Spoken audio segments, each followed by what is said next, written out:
Assalamualaikum warahmatullahi wabarakatuh. Kembali berjumpa dengan saya, Novendi. Pada pertemuan kali ini kita akan membahas tentang sistem pengendalian manajemen. Adapun pokok bahasan yang akan kita pelajari pada pertemuan kali ini ada 4. Yang pertama, definisi SPM atau sistem pengendalian manajemen. Yang kedua, kita bahas mengenai pusat pertanggungjawaban. Kemudian yang ketiga, proses pengendalian manajemen. Dan yang keempat, penilaian prestasi pusat investasi. Yang pertama, definisi. Jadi, sistem pengendalian manajemen adalah struktur dan proses. Jadi, diperhatikan ya, ada 2 unsur di sini. Struktur dan proses, di mana manajemen menjamin bahwa organisasi baik yang profit oriented atau berbasis laba, ada juga yang tidak berbasis laba atau sering disebut organisasi nirlaba. Nah, ini harus mempunyai SPM semua, sistem pengendalian manajemen. Untuk apa? Untuk memastikan bahwa strateginya itu berjalan dengan efektif dan efisien. Ini jangan kebalik ya, kadang-kadang sering diucapkan tapi tidak mengerti maksudnya. Jadi kalau efektif itu tepat sasaran atau tepat guna. Sedangkan efisien itu ya istilah lainnya hemat lah ya. Jadi menggunakan sumber daya, baik sumber daya manusia, kemudian sumber daya alam ataupun sumber daya modal dengan seminimal-minimalnya gitu ya, sekecil-kecilnya. Nah, secara lebih rinci tadi disebutkan bahwa SPM terdiri 2 unsur, yaitu struktur dan proses. Adapun struktur dibagi lagi menjadi 2, yaitu pusat pertanggungjawaban, kemudian ada ukuran prestasi atau sering kita sebut dengan penilaian kinerja. Kinerja itu hasil kerja. Nah, pusat pertanggungjawaban dibagi lagi menjadi 4. Ada pusat biaya, ada pusat pendapatan, ada pusat laba, kemudian pusat investasi. Nanti akan kita bahas secara lebih rinci satu persatu.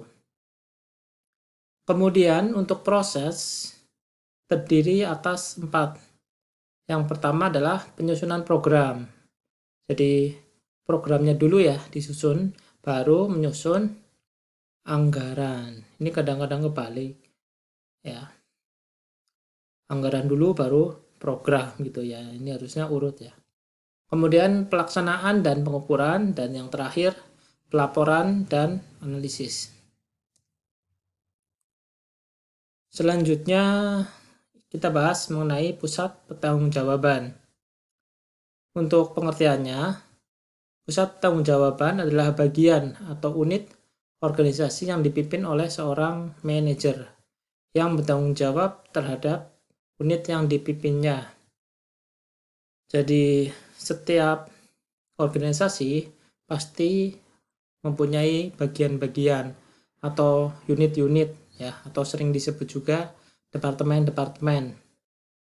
Nah, masing-masing dipimpin oleh seorang manajer. Jadi manajemen itu prosesnya ya.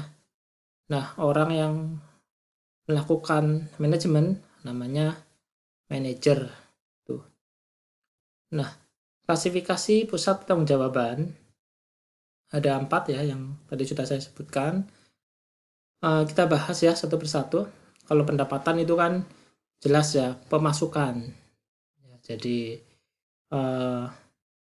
lawan katanya adalah biaya, atau kalau dalam bahasa akuntansinya beban.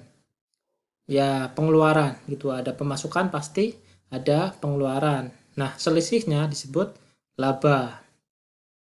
Nah, setelah laba apakah akan dibagi ke pemegang saham seluruhnya, ke pemilik gitu? Ya tidak, harus disisihkan.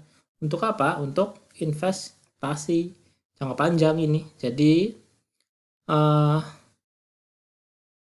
tidak dihabiskan semua untuk dividen, tapi juga ada yang harus disisihkan untuk invest ya, untuk pendanaan.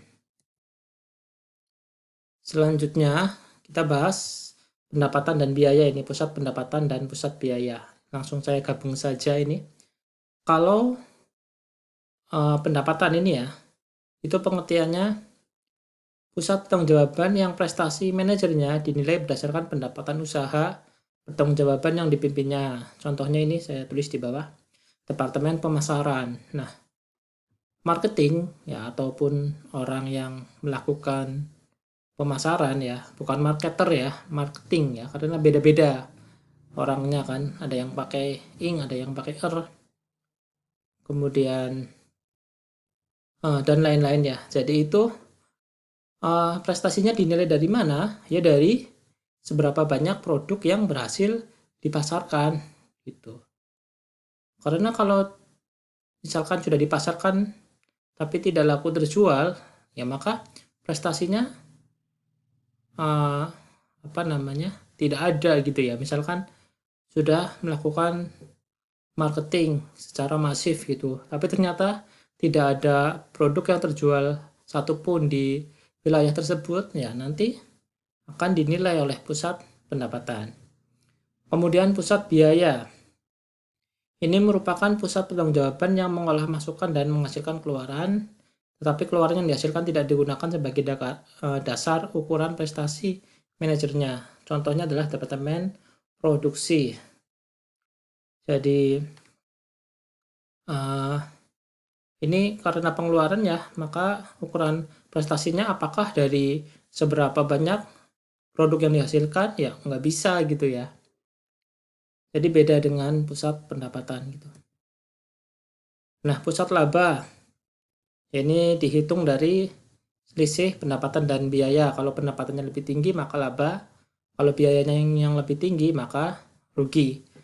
Kemudian investasi ini prestasinya dinilai berdasarkan laba atas investasi yang dihasilkan. Jadi ketika perusahaan memperoleh laba, maka sebagian akan dibagikan ke para pemilik atau investor gitu. Nah, kemudian perusahaan menggunakan sisanya tadi, sisa laba itu untuk melakukan investasi yang nanti akan menghasilkan laba atas investasi itu, atau sering disebut dividen. Jadi terkadang perusahaan membagikan dividen dan juga menerima dividen. Nanti kalau dalam akuntansi biasanya ada dua pencatatan itu. Kalau dividen kita membagikan dividen masuk ke dalam akun modal, nomor akun 3 itu ya. Kalau kita dapat dividen maka masuk ke akun pendapatan dividen yang nomor akunnya 4 itu ya. Ini karena daring jadi tidak bisa saya contohkan menggunakan angka real. Langsung saja yang ketiga yaitu proses pengendalian manajemen. Nah, terlepas dari empat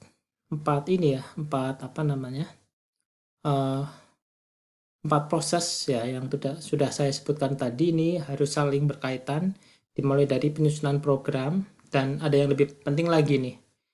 Nah, penyusunan program itu harus berdasarkan pada strategi yang dicanangkan perusahaan.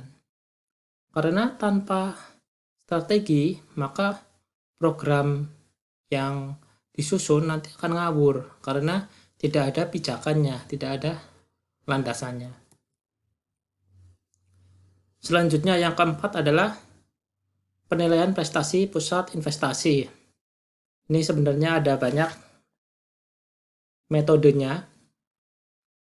Tapi yang paling sering digunakan adalah ROI, Return on Investment. Ini rumusnya saya pilihkan ya, yang paling sederhana. Laba dibagi investasi kali 100%. Karena nanti akan dilihat dalam bentuk persentase. Langsung saja ke contoh. Ini saya ambil dari contoh real ya.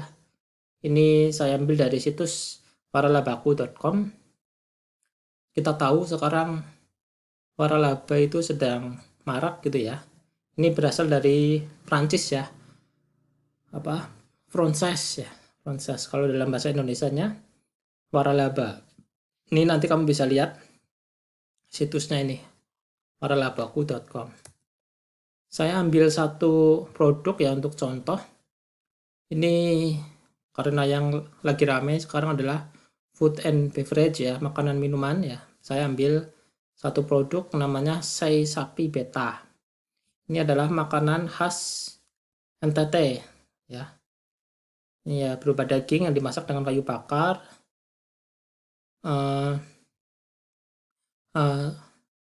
Langsung saja kita ke angkanya aja ya, karena waktu ini.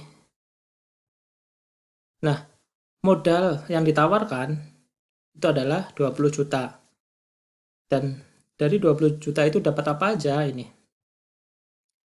Misalkan, ini bukan misalkan, ini pasti ya udah dipublikasikan ya. Misalkan kita bayar 20 juta, maka yang diperoleh adalah nggak ada biaya royalti. Kalau dulu ada, kalau sekarang itu sudah pada membebaskan biaya royalti. Kemudian untuk bahan baku awal ada 100 porsi, kemudian 2 seragam untuk karyawan ya, dan 2 topi, kemudian dapat media promosi juga, banner dan standing banner, kemudian dibantu marketing via digital marketing, kemudian ada menu dan SOP, kemudian sewa mereknya ini selama 5 tahun. Nah, kita hitung ROI. Ini ROI yang ditawarkan. Estimasi ya, estimasi itu perkiraan. Itu misalkan sehari kita jual 50 porsi dengan harga 25.000. Sebenarnya ada perhitungan menentukan harga jual dan harga pokok penjualan ya. Tapi tidak mungkin saya sampaikan secara daring ya. Jadi kita langsung saja ya anggap aja 25.000 harganya. Kemudian misalkan sebulan, maka tinggal dikalikan 30 hari ya, kali 50 porsi, 37.500. HPP-nya untuk menghasilkan satu porsi itu 16.500. Dari mana? Ada perhitungannya sebetulnya. Tapi saya up karena susah dijelaskan lewat daring. Nah, jadi HPP-nya 24.750 sehingga labanya 12.750 dikurangi biaya operasional. Misalkan untuk gaji karyawan 2 orang, satunya 1 juta, berarti kan 2 juta.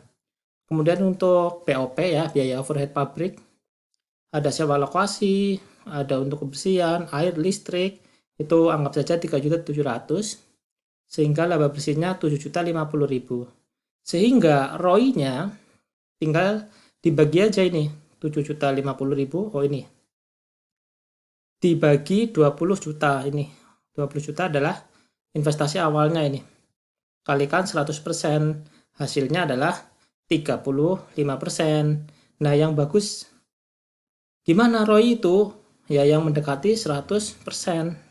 Gitu ya. Jadi untuk investasi ini itu ROI-nya, Return on Investment. Jadi hasil dari investasi itu sebesar 35%. Ya, mungkin itu saja penjelasan dari saya. Untuk tugas, seperti biasa ya, sama seperti minggu lalu, kamu cari satu artikel jurnal hasil penelitian tentang ROI, Return on Investment. Ya boleh di Google, boleh di Yahoo ya. Boleh googling, boleh yahooing gitu ya. Kemudian jawab di Google Form yang saya berikan. Seperti biasa ya, saya kira sudah paham.